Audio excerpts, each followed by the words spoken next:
Hey, what's up? Today I'm going to unbox one of the biggest lenses Canon makes right now, the RF 100 to 300. Kind of one of its kind, nothing else really exists like it.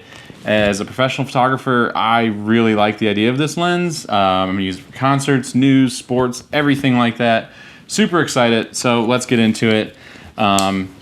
It actually shipped in this box, which is wild to me. Like no other box included. Box is massive. I believe my EF 300 shipped similarly. Got our, like, totally planned for this camera and kind of forgot how big this box is. So got our registration paperwork per usual. Bunch of cardboard around here. And it is an inner box, so that's good. So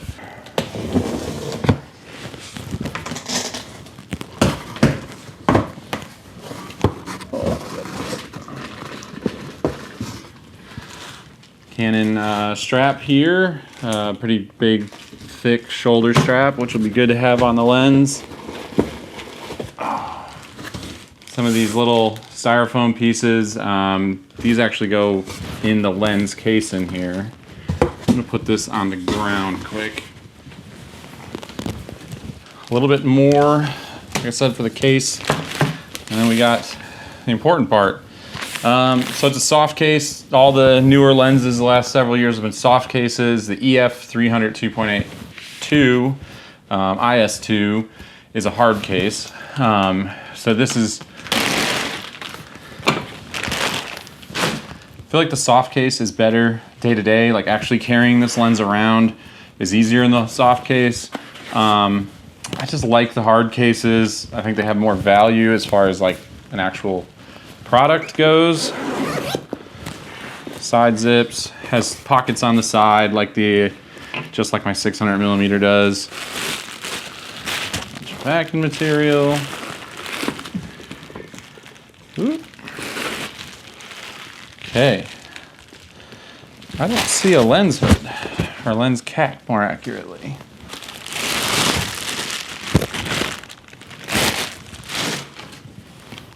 Ooh. Nice.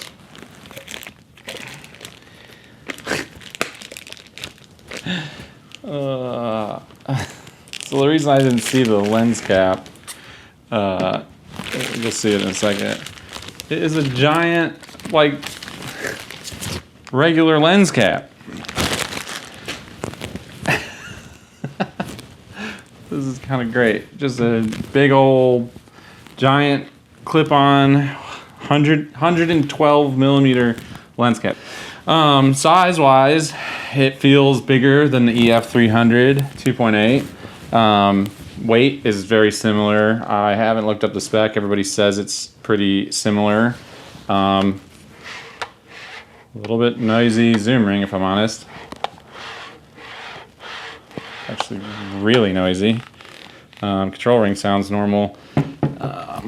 See if this foot comes off or if it's, yeah, so this foot's going to be, the ring will be permanent like a lot of the lenses, and you take it off by these little Allen keys there, hex keys rather. Pretty normal stuff. AF, MF, stabilizer 1 through 3, stabilizer on and off, preset and recall, I imagine that's autofocus, and then you have your autofocus range full or 6 meters to infinity. Lens hood's tiny. This is the smallest white lens hood I've ever seen from a Canon camera. Very short, maybe 4 inches if I had to say, or shorter than a soda can is what I would say. Kind of like the 28 to 70 f2, this is one of the kind of first ever lenses from Canon with this new RF mount, which I'm really excited about. That's one of the coolest parts about the RF mount, is that they've been able to, instead of just making the lenses everybody else is making or they've made in the past, Canon seems to be making really neat lenses that have never existed, which is really cool to me. This is a great focal length, 100 to 300. I think it's going to be great as a medium lens for football, concerts, news events, like, you know, podium shots, stuff like that. It's going to be very useful, especially being 2.8. It's just a cool little lens. I'm excited to use it, and I'm definitely Pretty impressed with the weight. It definitely, it's not light. I mean, I'm gonna handheld this no problem and carry it around no problem. But kind of feels like it's in the same ballpark as the previous 300, which I think was like 6 pounds or 7 pounds. Pretty cool little lens, quick little video. I got it, and I know a lot of friends are pretty interested in this lens, so I want to make a video to show it to them, and you guys check it out too. If you like what you see and you want to subscribe, that'd be cool. If you want to follow me over on Instagram and see some of the pictures I take with lenses like these, my Instagram is Brett in Real Life. Thanks so much. Talk to you soon. Why did I point?